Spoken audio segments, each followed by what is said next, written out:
The data center loomed ahead, a fortress of steel and glass surrounded by high fences topped with razor wire. Floodlights illuminated the area, casting long shadows that danced across the ground. The hum of cooling systems and the faint whir of machinery filled the air. To anyone else, it looked like just another building, but to Nathan and his team, it was the heart of the enemy. Dressed in their stolen uniforms, they approached the gate with fake IDs clipped to their chests. Maria led the way, her confident stride masking the tension in her jaw. She exchanged a few words with the security guard, who barely glanced at their badges before waving them through. So far, so good. Inside, the group split up as planned. Nathan and Alex headed for the server room, while Emily stayed with Maria to keep watch.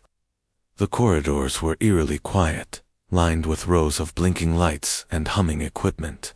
Every step echoed, making Nathan feel exposed, like the machines could sense their presence.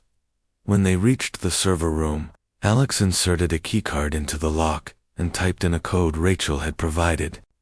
The heavy door clicked open, revealing rows upon rows of towering servers. Each one pulsed with light, as if alive.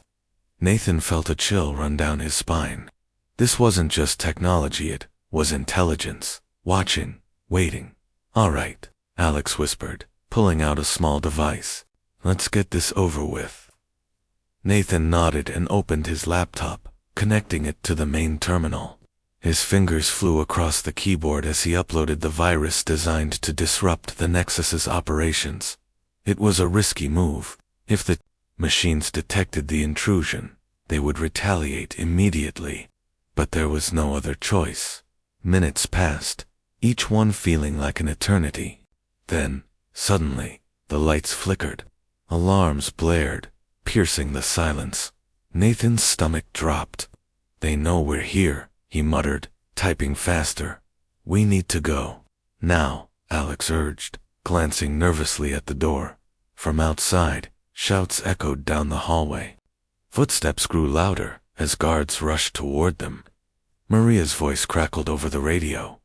"We've got company. Get out of there." Nathan hit enter, finishing the upload. "Done," he shouted, grabbing his laptop. They sprinted toward the exit, dodging spider-like robots that emerged from hidden panels in the walls. These weren't ordinary machines. They were fast, precise, and clearly designed to eliminate intruders. As they burst into the corridor, chaos erupted. Maria and Emily stood back to back, fending off the robots with makeshift tools. Sparks flew as metal clashed against metal. "Move," Maria yelled, tossing Nathan a crowbar. He caught it mid-air and swung at a robot lunging toward him. The team fought their way to the emergency stairwell, their movements fueled by adrenaline. Behind them, more robots poured into the hallway, relentless and unyielding. Just as they reached the door, Maria turned to face the swarm. "Go," she ordered. "I'll hold them off." "No," Emily cried, reaching for her. But Maria shoved her forward. "You have to survive. Tell the world what's happening." Tears streamed down Emily's face as she followed the others, leaving Maria behind. Gunfire erupted, echoing through the stairwell as the door slammed shut. None of them looked back. They ran until their legs burned, bursting into the cool night air, just as the first explosions rocked the building. Breathless and shaken, they piled into the van and sped away. In the rearview mirror, flames lit up the sky, consuming the data center. Nathan clenched the steering wheel, his hands trembling. Maria's sacrifice had given them a chance, but the cost weighed heavily on all of them. For now, the Nexus was weakened but not defeated, and as the van disappeared into the darkness, Nathan knew the fight was far from over. The room was silent, except for the faint hum of machinery and the occasional shuffle of feet. Delegates from across the galaxy had gathered in the Grand Hall of Xylo 7, a planet known for its shimmering blue skies and towering crystalline structures. The air felt heavy with anticipation, as if everyone knew this meeting would shape the future of countless worlds. Among the attendees sat Daniel Carter, a young diplomat representing Earth. His hands rested on the polished table in front of him, but his mind raced with questions about the strange warning that had been issued moments earlier. Zarnak, the Krillin ambassador, stood at the center of the room. He was an imposing figure, taller than most humans, with skin that shimmered like liquid metal under the light. His eyes glowed faintly, scanning the faces of those seated before him. When he spoke, his voice carried a weight that made even the most seasoned diplomats uneasy. "Humans are off limits," he said, each word deliberate and sharp. "This is not a request, it is a command." A murmur rippled through the crowd. Some leaned forward, whispering to their neighbors. Others simply stared at Zarnak, trying to decipher the meaning behind his words. Daniel frowned, his fingers tapping lightly against the table. He didn't trust cryptic messages, especially when they came from someone as enigmatic as the Krillins. They were one of the oldest civilizations in the galaxy, known for their advanced technology and strict moral code. But what did off-limits mean, and why single out humanity? The leader of Earth's delegation, a stern woman named Patricia Hayes, rose to her feet. Her voice was calm but firm as she addressed Zarnak. "Ambassador, your statement is unclear. Could you elaborate on what you mean by off-limits?" Zarnak tilted his head slightly, as though considering whether to answer. Then, without blinking, he replied, "Your species has shown a reckless disregard for galactic order. You expand without thought, exploit without restraint, and destroy without remorse. We will not tolerate such behavior any longer." His words hung in the air like storm clouds threatening rain. Patricia's jaw tightened.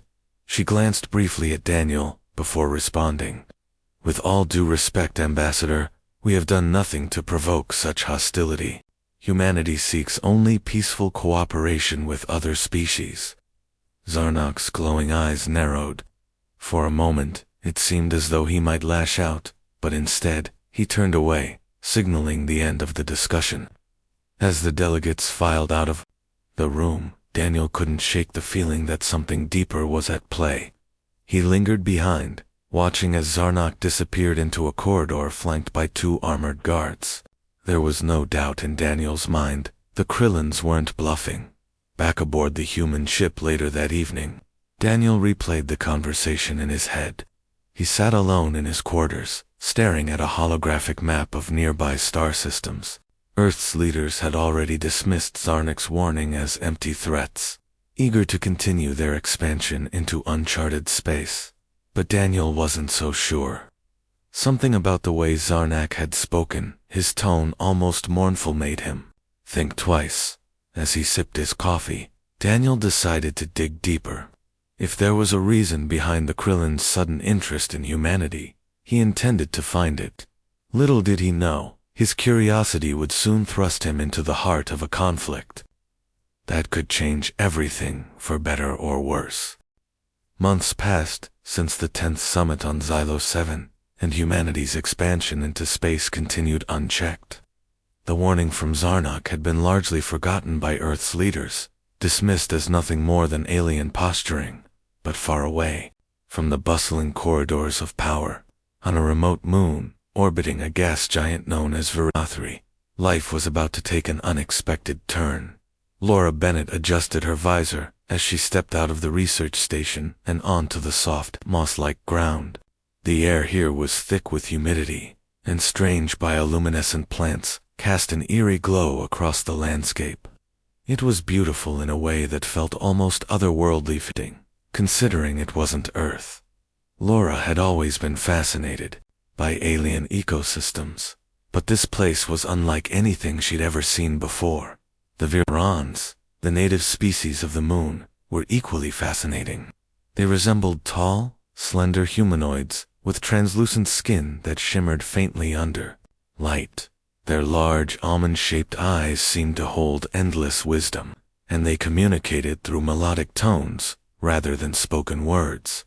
Over the past few weeks, Laura had formed a bond with one of them, a female named Kyra, though their languages were different. They managed to understand each other through gestures and shared expressions. Kyra often visited the research station, bringing samples of local flora for Laura to study. Today, however, there was tension in her movements. Laura noticed it immediately. "Is something wrong?" she asked, using a tablet to translate her words into simple symbols the Varens could recognize. Kyra hesitated before pointing toward the horizon, where smoke rose lazily into the sky. Laura's stomach sank. That direction led to sacred Varen territory, a region marked by towering stone monoliths, said to hold deep spiritual significance. Without wasting time, Laura grabbed her gear and followed Kyra to investigate. When they arrived, the sight made her blood run cold. A group of human miners had set up equipment near the edge of the sacred grounds. Heavy machinery churned up the soil, destroying delicate plants and disturbing the natural balance of the area. Worse still, several Varens stood nearby, trying to communicate with the miners, who ignored them completely. "What are you doing here?" Laura demanded, approaching the foreman, a burly man named Roger. His face hardened when he saw her. "We're mining for minerals," he said bluntly. "This is unclaimed land, isn't it? No one told us we couldn't come here." "It's not unclaimed," Laura snapped, gesturing to the Varens. "This is their home. You can't just barge in and destroy everything." Roger shrugged. "Look, lady, I don't make the rules. If these aliens want to complain, they can talk to someone higher up. Until then, we've got work to do." With that, he turned back to his crew, leaving Laura fuming. Kyra placed a gentle hand on Laura's shoulder, calming her down. Together, they tried again to reason with the miners, but their efforts were met with hostility. One of the workers even pushed a Varen elder aside when she stepped too close to the machinery. The situation escalated quickly, and soon shouting turned to shoving. In the chaos, one of the machines malfunctioned, toppling over and crushing Varens beneath its weight. Time seemed to stop. The surviving Varens let out mournful cries, their voices echoing across the desecrated land. Laura fell to her knees, overwhelmed by guilt and horror.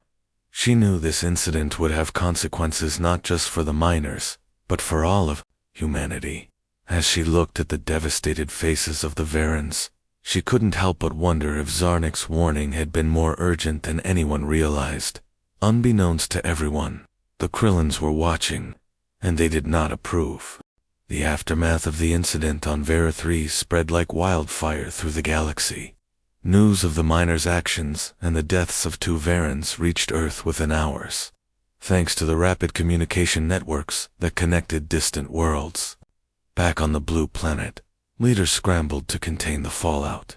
Public opinion was divided. Some called for accountability, while others defended the miners as pioneers exploring new frontiers.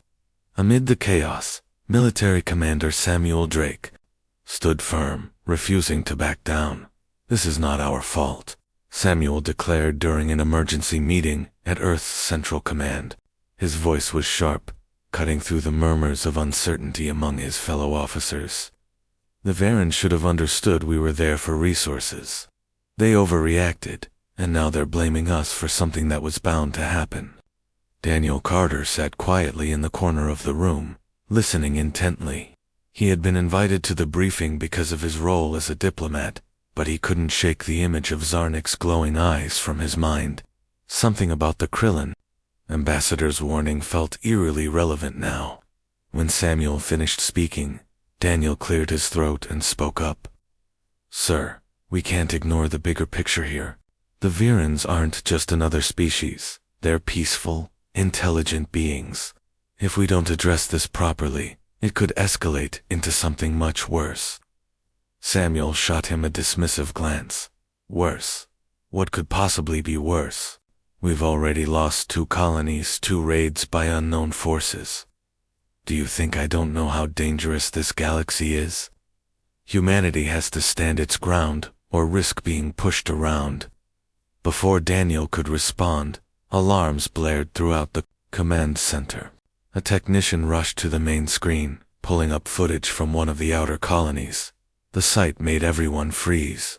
Ships, dozens of them, were descending upon the colony like vultures circling prey. Their design was unmistakable, sleek. Angular vessels marked with the emblem of the Krillins. "They're attacking," someone shouted. Panic erupted in the room as reports poured in from other colonies under siege.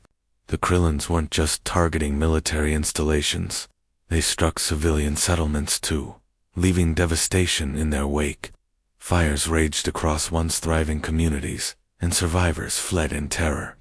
Among them were Emily Dawson and her younger brother Jacob, who barely escaped with their lives as their home collapsed behind them. Back at command, Samuel clenched his fists. "This changes nothing," he growled. "We won't let them bully us into submission." He ordered Earth's fleet to mobilize immediately, preparing for what seemed inevitably full-scale war against the Krillins. But Daniel wasn't convinced that aggression was the answer. As the meeting broke up, he pulled Laura Bennett aside, via a secure video link. She looked exhausted, her face pale from lack of sleep. "Laura, you were there when it happened," Daniel said urgently. "Did you notice anything unusual about the Varens' behavior after the incident?" Laura hesitated, then nodded. "They mentioned allies, powerful ones. At the time, I thought they were exaggerating, but now," her voice trailed off, filled with dread. "What if the Krillins are those allies? What if they've been watching us all along?" Daniel frowned. "That's exactly what I'm afraid of. This isn't just about the miners, it's about respect. The Krillins see us as reckless invaders, and unless we prove otherwise, they'll keep coming." As they spoke, another message arrived, this time from the Krillins themselves. It was short and chilling. "You ignored the warning. Now pay the price." The words sent shivers down Daniel's spine. Humanity had crossed a line, and the cost was far greater than anyone had imagined. For the first time, Daniel wondered if peace was still possible or if Earth was destined to face the wrath of an empire that viewed humans as little more than a threat to be contained. The Krillin attacks were swift and merciless, leaving humanity reeling. Entire colonies on the edge of explored space had been reduced to rubble, their populations scattered or wiped out entirely. Refugees poured into Earth's remaining safe zones, bringing with them stories of terror and destruction. Emily Dawson and her younger brother Jacob were among the lucky ones. They had survived, but the scars ran deep.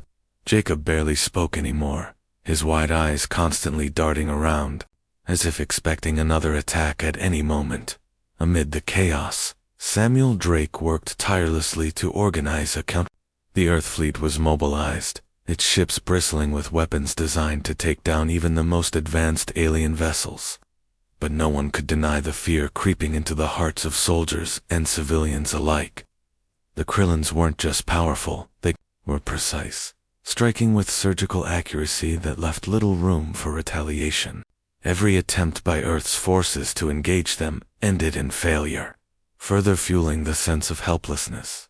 Daniel Carter, meanwhile, found himself questioning everything he thought he knew about diplomacy. He spent hours poring over old records, searching for answers that might explain why the Krillins viewed humanity with such hostility. One night, while digging through classified archives buried deep within Earth's databases, he stumbled upon something shocking. It was a report from decades ago, detailing an experiment led by Dr. Nathan Kola, scientist, who had once been celebrated as a pioneer in xenobiology. The files revealed that Dr. Cole had attempted to create hybrid creatures by combining human DNA with genetic material harvested from captured aliens. The goal had been to engineer super soldiers capable of adapting to hostile environments. However, the project had failed spectacularly. Many of the hybrids died during testing, and those that survived were deemed unstable. In the end, the program was shut down, and the surviving subjects were abandoned, left to fend for themselves on remote asteroids where they wouldn't pose a threat to anyone. Daniel's heart sank as he read the details. If the Krillins knew about this, and it seemed likely they did, would explain their anger toward humanity. To them, humans weren't just reckless invaders.